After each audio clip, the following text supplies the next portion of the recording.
నమస్తే, నేను Keshav. Welcome to Suman TV. భారత ప్రధాని నరేంద్ర మోడీ పర్యటన అమెరికాలో పూర్తయింది. ఆయన మరికొద్ది గంటల్లో ఇండియా చేరుకుంటున్నారు. ఈ పర్యటన ద్వారా సాధించింది ఏంటి? ప్రధానంగా కొత్త అధ్యక్షుడిగా బాధ్యతలు తీసుకున్న తర్వాత డొనాల్డ్ ట్రంప్ పొరుగు దేశాల విషయంలో కారాలు మిరియాలు నూరారు. కానీ భారతదేశానికి మాత్రం స్నేహహస్తం అందించారనేది కనిపిస్తున్న మాట, వినిపిస్తున్నటువంటి మాట. కానీ ప్రధానమంత్రి పర్యటన తర్వాత కూడా భారత్ నుంచి అక్రమ వలసదారులుగా వచ్చిన వారిని పంపే విమానాల సంఖ్య పెరుగుతోంది అనేది అందుతున్నటువంటి సమాచారం.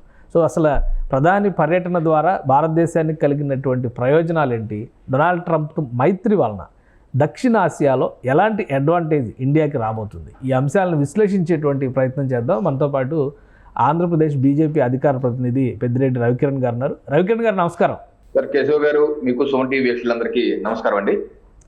రవికిరణ్ గారు, ఒక కీలకమైన సమయంలో ప్రధానమంత్రి పర్యటనకి వెళ్ళారు. ఎందుకంటే ఢిల్లీ ఎలక్షన్స్లో బీజేపీ 27 ఏళ్ల నిరీక్షణ తర్వాత విజయం సాధిస్తే ఇక్కడ ఆనందాన్ని పంచుకునేందుకు ఎక్కువ సమయం కేటాయించేటువంటి అవకాశం లేకుండా పోయింది. ముందుగా డిసైడ్ అయినటువంటి షెడ్యూల్ కాబట్టి ఆయన అమెరికా టూర్ వెళ్ళారు. మొత్తం మీద 2 రోజుల పర్యటన.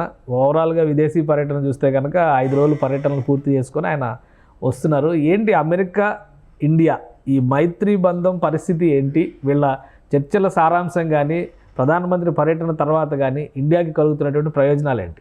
ప్రధానమంత్రి నరేంద్ర మోడీ గారు 4 రోజుల పర్యటన, అటు ఫ్రాన్సు ఇటు అమెరికా దేశాల పర్యటన ముగించుకొని కొన్ని గంటల్లో భారతదేశానికి చేరుకోబోతున్నారు.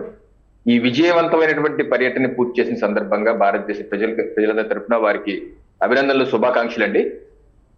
ఎందుకంటే ఇందాక మీరు అన్నారు, ఇది ఇప్పుడే ఎలక్షన్ అయింది కదా, అప్పుడే వెళ్ళిపోయారు ఏంటి అని. సో ఇదే సార్ నరేంద్ర మోడీ గారు పనితీరు. గత 25 సంవత్సరాలుగా ప్రభుత్వ బాధ్యతల్లో అటు ముఖ్యమంత్రిగా గాని ప్రధానమంత్రిగా గాని కంటిన్యూస్ గా 2.5 దశాబ్దాలుగా కనీసం ఒక్క రోజు కూడా సెలవు తీసుకోకుండా పనిచేస్తున్నటువంటి ఏకైక ప్రజానాయకుడు ప్రధానమంత్రి నరేంద్ర మోడీ గారు. అంతకుముందు ఒక 25 సంవత్సరాలు ప్రజా జీవితంలో రాజకీయంలో కాకుండా ప్రత్యక్షంగా సంఘ పరివారంలో దాంట్లో పనిచేసుకుంటూ వెళ్ళారు. బట్ ఒక ప్రభుత్వ ప్రతినిధిగా, ముఖ్యమంత్రిగా కానీ ప్రధానమంత్రిగా ఇది ఒక్క క్షణం కూడా రిలాక్స్ అవ్వరండి. ఎప్పటికప్పుడే ప్రణాళికలు, నెక్స్ట్ ఏంటి, భారతదేశం కోసం ఏం చేయాలి, ప్రజలకు ఏ రకంగా చేయాలి, ఆ పనులు ఉంటే దానిలో భాగంగా ఈ పర్యటన కూడా ఇది అత్యంత విజయవంతమైన పర్యటన అండి. అమెరికా దేశం 2 రోజుల పర్యటన. ఎందుకంటే అక్కడ డొనాల్డ్ ట్రంప్ గారు ట్రంప్ 2.0 ప్రమాణ స్వీకారం చేసి 3 వారాలు అయింది. ఆయన యొక్క ఆగమనంతోనే దేశంలో, ప్రపంచంలో కూడా ఒక వైబ్రేషన్ రాకముందు నుంచే భయపడుతుంది ప్రపంచంలో చాలా దేశాలు. ఏ రకమైనటువంటి ట్రేడ్ వార్ ఉండబోతుంది, మన మీద సుంకాలు పడిపోతాయి, లేకపోతే రకరకాల ఎకో సిస్టమ్ ఉంది, ఇది డీప్ స్టేట్ ఎకో సిస్టమ్. వాళ్ళు బెంబేలు ఎత్తిపోయి వాళ్ళు చేసినటువంటి దుర్మార్గాలు, దాష్టికాలన్నీ ఎక్కడికి బయటకు వస్తారని చెప్పి వాళ్ళు బెంబేలు పెట్టిపోయి వాళ్ళ ద్వారా ఏ దేశాల్లో అయితే రిజీమ్ చేంజ్ చేశారో అక్కడ ఉన్నటువంటి కూర్చున్న వ్యక్తులు కూడా భయపడుతున్న తరంలో ఆయన జనవరి 20 తారీఖు బాధ్యత తీసుకున్న డొనాల్డ్ ట్రంప్ గారు వారి సరిహద్దు దేశాలు కెనడా, మెక్సికోయే కాదు, మన భారతదేశ సరిహద్దు దేశం చైనాను కూడా ట్రేడ్ పన్నులు, సుంకాలు విధించేశారు. రెసిప్రోకల్ ట్రేడ్ అంటారు, రెసిప్రోకల్ టారిఫ్స్ వాళ్ళు వేశారు. చైనా ఏమంటారు, లేకపోతే మేము ఒప్పుకోము, ఇలా చేస్తే ఎలా కుదిరితే మేము వరల్డ్ ట్రేడ్ ఆర్గనైజేషన్కి వెళ్తాం, అక్కడ ఫిర్యాదు చేస్తాం, మీ మీద కేసు చేస్తాం, మీ గురించి అక్కడ తేల్చుకుంటాం మీ మీద అంటే అంటాం. అలాగే కెనడా, అలాగే మెక్సికో, అలాగే యూరోపియన్ దేశాల్లో కొన్ని దేశాలు. సో ఈ రకమైన పరిస్థితులు ఉన్నాయి. ఈ నేపథ్యంలో భారతదేశానికి అత్యంత మిత్రుడుగా ఉన్నటువంటి డొనాల్డ్ ట్రంప్ గారు, మరీ ముఖ్యంగా ప్రధానమంత్రి నరేంద్ర మోడీ గారికి బాగా ఆప్తులని చెప్పుకునే డొనాల్డ్ ట్రంప్ ఏ రకమైనటువంటి ట్రీట్మెంట్ భారతదేశానికి, ఏ రకమైన స్థానం భారతదేశ ప్రధానమంత్రికి ఇవ్వబోతున్నారు అన్నది సర్వత్రా ఉన్నటువంటి ఒక ఉత్కంఠ ప్రపంచవ్యాప్తంగా. అలాగే ప్రపంచవ్యాప్తంగా ఉన్నటువంటి వివిధ కాన్ఫ్లిక్ట్, యుద్ధాలు, యుక్రెయిన్ రష్యా యుద్ధం, అలాగే హమాస్ ఇజ్రాయెల్ మధ్య ఉన్నటువంటి మిడిల్ ఈస్ట్ లో ఉన్న సంక్షోభం, అలాగే బంగ్లాదేశ్ లో ఉన్న సంక్షోభం, సిరియాలో ఉన్న సంక్షోభం, ఇటువంటి సంక్షోభాల్లో ఏ రకమైనటువంటి ఇది ఉండబోతుంది అన్నది చూసాం. ఈ 2 రోజుల పర్యటన మనం వ్యక్తిగతంగా చూస్తూ వాళ్ళిద్దరి మధ్య ఉన్నటువంటి ఎంతో చక్కని కౌగిలించుకుంటూ we miss you, I'm missing you, నేను నిన్ను మిస్ చేసుకుంటున్నా అని చెప్పి డొనాల్డ్ ట్రంప్ గారు తను నోటితో చెప్పడం, అలాగే రాతపూర్వకంగా Mister President you are great అని రాసి సంతకం పెట్టి మరి ఆయన యొక్క పుస్తకాన్ని బహుకరించారు నరేంద్ర మోడీకి, యు ఆర్ గ్రేట్ అని చెప్పేసి. అలాగే యు ఆర్ గ్రేటెస్ట్ నెగోషియేటర్, నువ్వు మంచి, మీరు అత్యంత నేను కాదు, మీరు నెగోషియేటర్ అని చెప్పేసి ఏ రకంగా వ్యక్తిగతంగా ప్రధానమంత్రి నరేంద్ర మోడీ గారికి వారు ఇస్తున్నటువంటి గౌరవ మర్యాదలు, ఇది 140 కోట్ల ప్రజలకు ఇస్తున్నటువంటి గౌరవ మర్యాదగానే మనం భావించాలని. ఎందుకంటే రైట్. భారతదేశ ప్రజలు 3వ టర్మ్ 60-70 సంవత్సరాల తర్వాత 3వ టర్మ్ ఒక ప్రధానికి అవకాశం ఇవ్వటం ఇది ఒక అరుదు. అందుకనే ప్రపంచ దేశాలు కూడా నరేంద్ర మోడీ గారిని అంత ఇదిగా నెత్తినే పెట్టుకుంటా కారణం అది. ఎందుకంటే ఇంత పెద్ద ప్రజాస్వామ్య దేశం ఈ నాయకుడిని 3వ టర్మ్ కూడా ఎన్నుకున్నారంటే వా, ఈయనలో ఏదో ఉంది అని చెప్పేసి ప్రపంచ దేశాలు కూడా చూస్తున్నారు. అయితే భారతదేశానికి ట్రేడ్ పరంగా, వ్యాపార పరంగా ఏం జరిగింది మంచి అంటే, ఇప్పుడు ఈ నిన్న 2 రోజుల్లో పర్యటనలో జాయింట్ ప్రెస్ స్టేట్మెంట్ కూడా మనం చూస్తే కేశవ్ గారు, అటు డిఫెన్స్ ప్రొక్యూర్మెంట్, అలాగే ట్రేడ్, అలాగే ఎనర్జీ అంటే విద్యుత్ రంగాలు, అలాగే విద్య, అలాగే నూతన ఆవిష్కరణలు, వీటి రంగంలో కీలకమైనటువంటి అడుగుపడింది. ఇప్పుడు ఉదాహరణకి డిఫెన్స్ తీసుకోండి. డిఫెన్స్ దానిలో అమెరికా భారతదేశం ఇద్దరు కలిసి డిఫెన్స్ ప్రొక్యూర్మెంట్స్ మనం కొంటున్నాం, అమెరికా నుంచి కొంటున్నాం. సరే, మనం ఇక్కడ తయారు కూడా చేసుకుంటున్నాం, మన స్వయం సమృద్ధి భారత్ చేసుకున్నాం. బట్ ఏంటంటే మనకున్నటువంటి థ్రెట్స్ ఉన్నాయి, అటు పాకిస్తాన్, చైనా, ఇటు బంగ్లాదేశ్. ఇప్పుడు మారిన బంగ్లాదేశ్ లో కూడా మనకి ఇబ్బందులు ఉన్నాయి. అందుకని మనం డిఫెన్స్ కి ఎప్పటికప్పుడు మనం లేటెస్ట్ గా ఉండవలసిన అవసరం ఉంది. సో డిఫెన్స్ టైఅప్స్ వచ్చే 10 సంవత్సరాల పాటు అగ్రిమెంట్ అనేది, ఇప్పుడు చేసుకున్న అగ్రిమెంట్ వచ్చే 10 సంవత్సరాల పాటు ఒక రోడ్ మ్యాప్ పెట్టుకుని ఏ రకంగా అమెరికా దేశం కేవలం ఇజ్రాయిల్ కి అలాగే నాటో దేశాలకే పరిమితమైనటువంటి డిఫెన్స్ డీల్స్ భారతదేశానికి కూడా మేము ఎక్స్టెండ్ చేస్తున్నాం. ఉదాహరణకి F-35 5th generation stealth aircraft, compact aircraft, అది కేవలం ఇజ్రాయిల్ కి అలాగే నాటో దేశాలకు మాత్రమే, వేరే వాళ్ళకి ఎవరికి వాళ్ళు ఎవరు. అలాంటిది వాళ్ళుగా అనౌన్స్ చేశారు, మేము ఆఫర్ చేస్తాం చెప్పి. కానీ ఒక విషయం అంటే ఈ ఒప్పందాలు, వాణిజ్యము వీటన్నిటికి సంబంధించి ఉన్నా కానీ ప్రధానంగా 2 అంశాలు ప్రజల్ని, ఇండియన్స్ని ఎక్కువగా వేధిస్తున్నాయి. 2 అంశాలు, అందులో ప్రథమ ప్రాధాన్యం ఉన్నది ఈ అక్రమ వలసదారులు అని విమానాలు ఎక్కించి పంపించేస్తున్నారు. ఆల్రెడీ ఒక విమానం పంపించారు. ఇప్పుడు మోడీ గారు వస్తా కూడా ఒక విమానాన్ని ఆయనే తీసుకొస్తున్నారని చెప్పని విమర్శిస్తున్నాయి విపక్షాలు. ఏంటి ఈ అక్రమ వలస అనే అంశం పైన కానీ, ఈ డిపోర్టేషన్ మీద కానీ ఒక అండర్స్టాండింగ్ రాలేదా, లేదా ఖచ్చితంగా ఇవి అమలు చేయాల్సినటువంటి పరిస్థితి, అనివార్యత ఉందా? అక్కడ ఏం జరుగుతుంది? సార్, ఇప్పుడు మీరే చెప్పారు అక్రమ వలసదారులని ఏ దేశం పెట్టుకుంటుంది చెప్పండి. మీరు ఒకవేళ సక్రమంగా వెళ్ళిన వాళ్ళని పంపించేస్తారంటే అది సమస్య. సక్రమంగా H-1B వీసా ఉంది, సక్రమంగా F-1 లేకపోతే B-1 B-2 మీద వెళ్తున్నారు, వాళ్ళని పంపిస్తారు, వాళ్ళు వేధిస్తున్నారు అంటే సమస్య. అక్రమ వలసదారులని ఆ దేశం నుంచి వివిధ దేశాలకు పంపించేది ఇది కొత్త కాదు, భారతదేశానికి కూడా కొత్త కాదు. 2008-9 నుంచి చూసుకుంటే అప్పటి నుంచి ఇప్పటి వరకు ప్రతి సంవత్సరం ఇంచుమించుగా 2000 మంది తక్కువ కాకుండా భారతదేశానికి అక్రమ వలసదారులు పంపిస్తున్నారు. 2009లో పంపించారు, 10లో పంపించారు, 11లో ప్రతి సంవత్సరం పంపిస్తుంది. కానీ వాళ్ళు లక్షల రూపాయలు ఖర్చు పెట్టుకుని వివిధ మార్గాల్లో అమెరికా చేరుకున్నారు, పొట్ట పోషణ అంటున్నారు, ఉపాధి మార్గం అంటున్నారు, ఇక్కడ సరైన అవకాశాలు లేవు కాబట్టి అక్కడికి వెళ్ళారు అంటున్నారు. మళ్ళీ వాళ్ళని తీసుకొచ్చి ఇక్కడ పడేస్తే ఇక్కడ ఆస్తులు అమ్ముకొని, పొలాలు అమ్ముకొని, బంగారం అమ్ముకొని రకరకాల ఇబ్బందులు పడుతున్నారు. వాళ్ళని ఎలా ఆదుకుంటుంది ప్రభుత్వం? దాని మీద కూడా స్పష్టత ఇవ్వండి అంటున్నారు విపక్షాలు. దాని మీద ఏమైనా క్లారిటీ ఉందా మరి వస్తున్న వాళ్ళకి సంబంధించి? సార్, ఇప్పుడు మనకి బంగ్లాదేశ్, అలాగే మయన్మార్లు రోహింగ్యాలు వారు రకరకాల మార్గాల్లో అక్రమంగా వచ్చేస్తున్నారు మన భారతదేశానికి. ఇంకా ఒక లెక్క ప్రకారం 2-3 కోట్ల మంది వరకు ఉన్నారు. ఇప్పుడు ఈ రోజు వాళ్ళ వల్ల మనకి మంచి జరుగుతుందా, చెడు జరుగుతుందా? మన ఇంట్లో మనం పిలిచినటువంటి వ్యక్తి ఉంటే బాగుంటుంది అనుకుంటామా, లేకపోతే బలవంతంగా వచ్చేసి మన ఇంట్లో ఉండిపోయిన వ్యక్తి ఉండాలని కోరుకుంటామా? ఇప్పుడు అక్రమ వలసదారుల వలన నేరాలు పెరిగిపోతున్నాయి, అలాగే ఇక్కడ ఉన్న వాళ్ళకు కూడా ఉపాధి అవకాశాలు తగ్గిపోతాయి. ఎందుకంటే ఈ రోజు అందుకే అమెరికా పంపించేస్తుంది. కానీ వచ్చిన వాళ్ళకి ఇండియా ఏ విధంగా ఆదరించబోతుంది? దాని మీద ఏమైనా యాక్షన్ ప్లాన్ ఉందా? విపక్షాలు అదే విమర్శిస్తుంది. అది చెప్తాను. ముందు మనం కూడా అర్థం చేసుకోవాల్సింది ఏంటంటే అక్రమ వలసదారులు అన్నది అక్రమాన్ని ఎవరు సపోర్ట్ చేయరు. ఈ రోజు ఇక్కడికి వచ్చినటువంటి రోహింగ్యా రూపాయికే పనిచేస్తున్నాడు. ఇప్పుడు 10 రూపాయలకు పనిచేయాలి. యాక్చువల్ గా నా ఉద్యోగం పోయింది కదా. అలాగే సెక్యూరిటీ థ్రెట్ భారతదేశానికి, వాళ్ళని ఎవరు పంపించారో తెలియదు. చైనా ఏజెంట్ గా వచ్చారా, పాకిస్తాన్ ఏజెంట్ గా వచ్చారా, ఇక్కడ నుంచి సమాచారం ఎవరెవరు ఫోటోలు తీసి పంపిస్తున్నాడు, ఎక్కడ పంపిస్తున్నాడు, భారతదేశ సార్వభౌమత్వానికి సవాల్ అది. మీరు సక్రమంగా వెళ్ళి వీసా తీసుకుని వస్తే ఎవరు అభ్యంతరం చెప్పరు.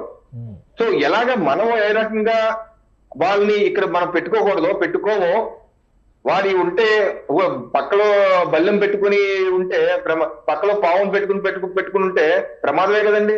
పావే కదా పాపం అడవుల్లో ఉండి పాపం తిండి దొరకదేమో మన ఇంట్లో పెట్టుకుని మనం ఏదైనా పెడదామంటే మరి అది ఎప్పటికప్పుడు కాటేస్తారు కదా.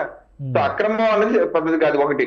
రెండు, ఈ ర్యాకెట్ నిన్న మోడీ గారు ట్రంప్ గారు జాయింట్ స్టేట్మెంట్ కూడా మనం చూస్తే అక్రమ వలసదారులని రకరకాల డబ్బులు వాళ్ళ దగ్గర 50 లక్షలు కోటి రూపాయల వరకు గుంజి ఏ రకంగా వివిధ మార్గాల్లో పంపిస్తున్నారో ఆ ఎకో సిస్టమ్ ను కూడా మనం బ్రేక్ చేయాలని చెప్పి ఇద్దరు జాయింట్ స్టేట్మెంట్ ఇచ్చారు. ఎందుకంటే దాని వల్ల ఆ మధ్యతరగతి ఎగువ మధ్యతరగతి కుటుంబాలు నష్టపోతున్నారు. వాళ్ళేం పేదవాళ్ళు కాదని వెళ్ళేవాళ్ళు. ఒక 50 లక్షల కోటి రూపాయలు ఖర్చు పెట్టుకుని వెళ్తున్న వాళ్ళు పేదవాళ్ళు ఎలా అవుతారు? పేదవాళ్ళు ఏం కాదే కదా అండు. ఈ రోజు పేదవాడు అంటే ఎవరో ఏమీ లేని తింటానికి తిండి లేని వాళ్ళు అమెరికా వెళ్ళగలుగుతున్నారా? తింటానికి తిండి లేని వాళ్ళు, లేకపోతే కనీసం నెలకి 1000 కూలి పనులు చేస్తున్నా ఉన్నదంతా అమ్ముకొని వెళ్ళి అక్కడి నుంచి మళ్ళీ ఉన్నదంతా అమ్ముకొని 50-60 లక్షలు కోటి రూపాయలు ఖర్చు పెట్టుకుని వెళ్తున్నారు. అది పేదవాళ్ళు కాదు, వాడు గుర్తుపెట్టుకోండి. కానీ అప్పులు మిగులుతున్నాయి కదా. ఇప్పుడు అక్కడికి వెళ్ళిన పర్పస్ ఏంటి? అక్కడ ఏదన్నా సంపాదించుకుంటాము అన్న లక్ష్యంతో వెళ్తున్నారు. అది జరగడం లేదు. ఇక్కడికి వచ్చేసరికి మళ్ళీ ఉన్న ఆస్తులు పోవడమో లేదా అప్పులు మిగలడమో జరుగుతుంది.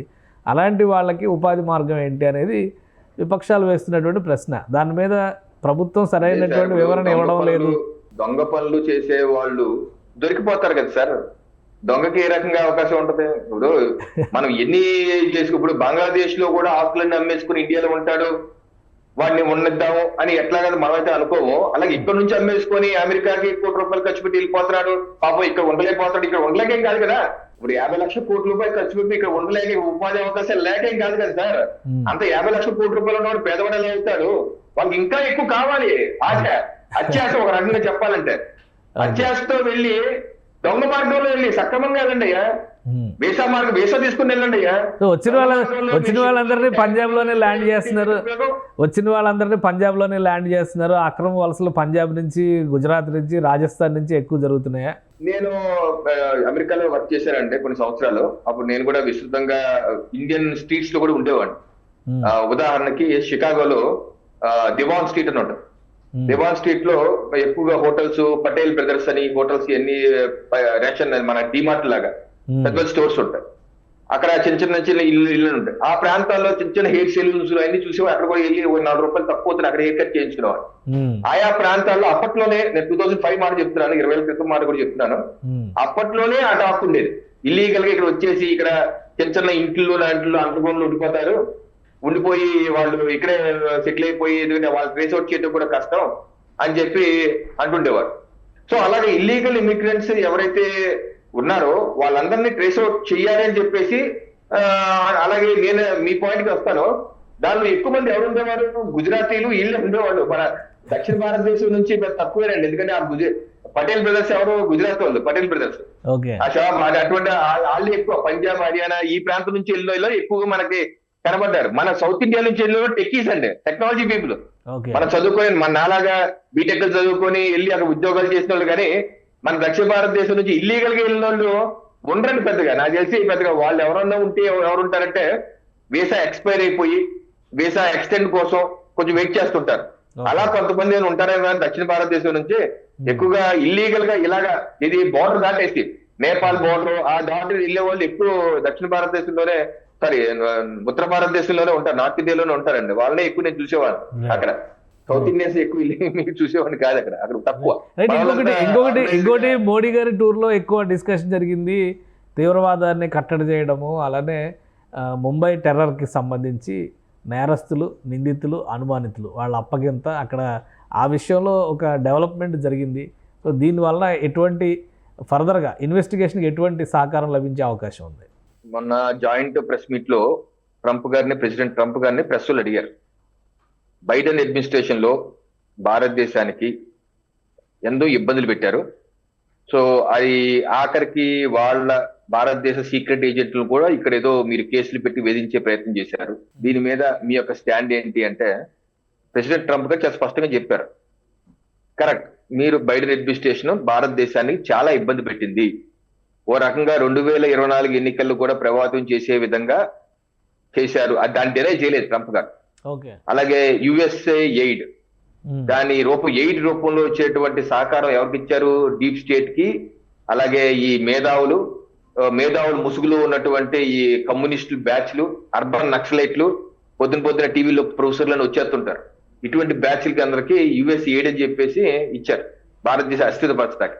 అలాగే ఖలిస్తాన్ మోకలు, ఏదైతే భారతదేశాన్ని విచ్ఛిన్నం చేస్తామో అని ఆస్ట్రేలియా కావచ్చు, కెనడా కావచ్చు, బ్రిటన్ లో కావచ్చు, వీళ్ళు వెళ్ళి కాన్సులేట్ల మీద దాడి చేస్తారు. భారతదేశంలో కూడా చేస్తున్న ఆగడాలు అంతా ఇంత కాదు. పంజాబ్ లో ఆ మధ్య ఆపరేషన్ కూడా చేసి కేంద్ర ప్రభుత్వం బలగాలు పంపించి వాళ్ళందరినీ పట్టి జైల్లో పడేసిన పరిస్థితి. వీళ్ళందరికీ ఫండింగ్ ఖలిస్తాన్ అక్కడ నుంచి వస్తుంది, అమెరికా, కెనడా నుంచి వస్తుంది. దీనికి బయట పన్నుని, దానికి హెడ్ పన్ను. అలాగే 26/11 ముంబై దాడి, తాజ్ హోటల్ ఇవన్నీ దాడి చేసిన వ్యక్తి మాస్టర్ మైండ్ అక్కడే ఉన్నాడు. వీళ్ళందరినీ దేశభక్తులుగా బైడెన్ అడ్మినిస్ట్రేషన్ అభివర్ణించింది. వాళ్ళు మేము భారతదేశానికి అప్పచెప్పం, అది వాక్కు స్వాతంత్రంలో భాగం. మనం అడిగారన్నమాట. మరి పన్ను ఏంటి? నరేంద్ర మోడీ గారికి తల నరుకుతాను అంటున్నాడు. అలాగే రెడ్ ఫోర్ట్ మీద ఎర్రకోట మీద జాతీయ జెండా జనవరి 26వ తారీఖు మనం ఎగరేసి జాతీయ జెండాను తీసేసి ఖలిస్తాన్ జెండా ఎగరేశారు. అటువంటి వాళ్ళకి నేను ₹1 వరకు ఇస్తానని చెప్పి అనౌన్స్ చేస్తున్నాడు. భారతదేశాన్ని మొక్కలు చేస్తున్న మాట్లాడతారు. అతను మీరు అరెస్ట్ చేసి మాకు పంపించిందంటే బైడెన్ అడ్మినిస్ట్రేషన్ ఆ రోజు ఏమన్నారంటే అది వాక్కు స్వాతంత్రంలో భాగం, ఏదన్నా చెప్పుకోవచ్చు అని చెప్పి అన్నారు. ఈ రోజు ట్రంప్ గారు చాలా స్పష్టంగా చెప్పారు, 26/11 ఏదైతే మాస్టర్ మైండ్ ఉన్నారో ఆయన పంపిస్తున్నాం, భారతదేశ చట్టాల ప్రకారం ఆయన మీద చర్యలు తీసుకోండి. అలాగే ఖలిస్తాన్ దాని మీద కూడా మేము తీవ్రంగా ఆలోచించి దాని ప్రకారం రెండు ప్రభుత్వాలు అగ్రిమెంట్ చేసుకున్నాం. ఇటువంటి ఎలిమెంట్స్ అమెరికా భూభాగంలో సపోర్ట్ చేసే ప్రసక్తి లేదన్నారు. తప్పనిసరిగా పన్ను రేపో మాపో ఇండియాకి డిపోర్ట్ చేయబడతాడు. భారతదేశ చట్టాల ప్రకారం అటువంటి వ్యక్తుల మీద చర్యలు తీసుకుంటాం. ఇది తథ్యమండి. ఎందుకంటే ఏ దేశంలో అయినా సరే ఒక టెర్రరిస్ట్ సంస్థ, భారతదేశం కావచ్చు, అమెరికా కావచ్చు, వేరే దేశంలో కాదు, వాళ్ళ భూభాగాలు ఉపయోగించుకొని వేరే దేశాల మీద భారతదేశంలో ఎవరైనా తయారయ్యి అమెరికా దేశాన్ని నేను నాశనం చేస్తాను, ట్రంప్ ని ఫలానా చేస్తాను, ఫలానా ఠికానా చేస్తాను అంటే భారతదేశం మెచ్చుకుంటుందండి. వాళ్ళని మెచ్చుకుంటే మన తీవ్రవాదాన్ని ప్రోత్సహించిన దేశం అవుతావా, లేకపోతే మానవ హక్కులు పరిరక్షించిన దేశం అవుతావా? ఏమవుతాం? బైడెన్ అడ్మినిస్ట్రేషన్ ఇది అక్కడ తప్పులు చేశారు. అందుకే ట్రంప్ కూడా చెప్తున్నారు. అందుకని యుఎస్ ఎయిడ్ కూడా ఆపేశారు. ఇది సేవాభావంతో ఇస్తున్నామని ముసుగులో ప్రపంచ వ్యాప్తంగా టెర్రరిజం అని, బంగ్లాదేశ్ లో పరిస్థితుల్ని, అలాగే హకానీలు ఎవరైతే ఈ ఆఫ్ఘనిస్తాన్ లో ఉన్నటువంటి తాలిబాన్లకి వాళ్ళందరికీ డబ్బులు ఇచ్చారు. అలాగే భారతదేశంలో చాలా మంది పాత్రికేయులకి, మీడియా సంస్థలకి, ఇండియాలో ప్రశ్నించే వాళ్ళందరికీ అమెరికా సహకారం, బైడెన్ సహకారం వచ్చిందంటారా? మనం చెప్తాం కదండి. వాళ్ళు ట్విట్టర్ లోనే ప్రెసిడెంట్ ట్రంప్ చెప్తున్నారు. నిన్న పార్లమెంట్ లో వాళ్ళు చెప్పారు, ఇది హకానీ తెలుసు కదా మీకు, ఆయన చెప్తే వీడియో వస్తుంది, వైరల్ అవుతుంది, చూడండి. హకానీ ఎవరో తెలుసు కదా మీకు, ఆఫ్ఘనిస్తాన్ లో వాళ్ళకందరికీ మనం ఎయిడ్ పంపించాము, $1 మిలియన్ వెళ్ళాయి అని ఎలన్ మస్క్ వీళ్ళందరూ లిస్ట్. అలాగే భారతదేశంలో కూడా ఎవరెవరికి ఎన్ని వెళ్ళాయి, ఏ మీడియా సంస్థకి ఎన్ని వెళ్ళాయి, ఎవరికి వెళ్ళాలి లిస్ట్ పెడుతున్నారు. ముందు ఇంకా వస్తాయి బయటికి. ఎవరెవరు వెళ్ళి అక్కడ డీప్ స్టేట్ లో, వైట్ హౌస్ లో మీటింగ్లు పెట్టారు, ఏ పార్టీ అధినేతలో దశాబ్దాలుగా యువకుందని చెప్పినటువంటి అధినేత ఏ రకంగా వైట్ హౌస్ కి వెళ్ళి డీప్ స్టేట్ లో మీటింగ్ పెట్టాడు, ఎన్ని వస్తాయి బయటికి. అదేగా ట్రంప్ చెప్తున్నారు, అదేగా ఎలన్ మస్క్ చెప్తున్నారు. డాగి అనే సంస్థ పెట్టారు వాళ్ళు, డిపార్ట్మెంట్ లో ఉన్నటువంటి అవినీతిని ప్రక్షాళన చేస్తామని చెప్పేసి దాని డేటాని మొత్తం బయట పెడతాడు ఆయన. ఈ పర్యటన తర్వాత మన దేశ రాజకీయాల పైన కూడా ప్రభావం చూపించేటువంటి అంశాలు బయటకు వస్తాయి అంటారు. సరే, ఏ ప్రజాస్వామ్య దేశంలో అయినా సరే పరాయి దేశాలు, ఎందుకంటే మనకి కమ్యూనిస్ట్ డిక్టేటర్ దేశాలు ఉన్నాయి, చైనా కావచ్చు, రష్యా కావచ్చు, వీళ్ళకి ప్రజాస్వామ్యం ఉండదు, వాక్ స్వాతంత్రం ఉండదు. మీలాగా నాలాగా మీడియా పెట్టుకుంటే అవకాశం మీలాంటి వాళ్ళకి ఉండదు, మాట్లాడే అవకాశం నాలాంటి వాళ్ళకి ఉండదు. అదే ప్యూర్ ప్రజాస్వామ్య దేశాలని, మనలాంటి దేశాలని పరాయి దేశాల నుంచి వివిధ రూపాల్లో ఇన్ఫ్లుయెన్స్ చేసి ఇక్కడ దేశాల యొక్క రాజకీయాలను శాసిస్తాను. ఇది జార్జ్ సోరోస్ ఓపెన్ గా చెప్పారు కదా, భారతదేశంలో నేను నరేంద్ర మోడీని మారుస్తాను, భారతదేశంలో రిజిమ్ చేంజ్ చేస్తానని చెప్పి 1-2 సార్లు చెప్పాడు. ఎవడండి ఆ ముసలోడు? మన భారతదేశంలో రాజకీయాలు మార్చడానికి ఎవడాడు? ఎలా మారుస్తా అన్నాడు? యుఎస్ ఎయిడ్ ద్వారా, ఆ డబ్బుల ద్వారా జార్జ్ సోరోస్ బ్యాచ్. ఎక్కడికి వెళ్ళే జార్జ్ సోరోస్ డబ్బులు? భారతదేశ రాజకీయాలు మార్చాల్సింది 140 కోట్ల ప్రజల, లేదా ప్రపంచ వివిధ దేశాలతో కూర్చున్నటువంటి ముసలోళ్ళ, ఆ తెల్లోళ్ళ. సో ఇటువంటి ప్రోత్సహించినటువంటి వారందరూ దేశ ద్రోహులే. ఈ దేశ ద్రోహులు లిస్ట్ బయటికి రావాలి. సో వస్తుందా ఇక లిస్ట్ బయటకు వస్తుందా? మీరు తీసి భారతదేశ చట్టం ప్రకారం వాళ్ళు శిక్షిస్తారండి. మనం కొన్ని మాత్రం చూడబోతున్నాం. ఎంత సమయం పట్టొచ్చు లిస్ట్ రావడానికి కానీ, లేదా ఇప్పుడు ట్రంప్ ఇచ్చినటువంటి మాట ప్రకారం 26/11 నిందితులు, అలానే గురు పత్వంత్ సింగ్, పన్ను, వీళ్ళందరూ బయటికి రావడానికి, ఇండియాకి హ్యాండ్ ఓవర్ చేయడానికి ఎంత సమయం పట్టొచ్చు? ట్రంప్ అడ్మినిస్ట్రేషన్ వారు చాలా స్పీడ్ గా పనిచేస్తున్నారు. అక్కడ ఉన్నటువంటి నేషనల్ ఇంటెలిజెన్స్ హెడ్ మొత్తం 18-20 విభాగాలు ఉంటాయి. ఆ విభాగాల హెడ్ కూడా ఎవరో తులసి గాబాట్ ఆవిడ. మొత్తం ఇంటెలిజెన్స్ మొత్తం ఆవిడ చేతిలో ఉంటుంది. అలా ఒక గొప్ప వ్యక్తి, గొప్ప దేశభక్తురాలు, గొప్ప హైందవురాలు. అలాగే ఇలాన్ మస్క్ గొప్ప దేశభక్తుడు. అలాగే వివేక్ రామస్వామి, ఆయన వీళ్ళు కలిసి వర్క్ చేస్తున్నారు. ఈ టీం మొత్తం చాలా అగ్రెసివ్ గా వర్క్ చేస్తున్నారు. అన్ని విషయాలు బయట పెడుతున్నారు. దశాబ్దాలుగా చేసినటువంటి అన్యాయాలు బయట పెడతారు. వాళ్ళు ఎంత వేగంగా స్పందించి, ఎంత వేగంగా వారి యొక్క దేశాన్ని ప్రక్షాళన చేసుకునే విధంగా, ఇది అవినీతి నుంచి ప్రక్షాళన చేసుకునే విధంగా వాళ్ళు ఎంత వేగంగా చేయగలిగితే అంత వేగంగా ఈ విషయాలు బయటకు వస్తే వాళ్ళందరూ లోపల కళ్ళు దాక్కున్న ఎలుకలన్నీ బయటకు వస్తాయని.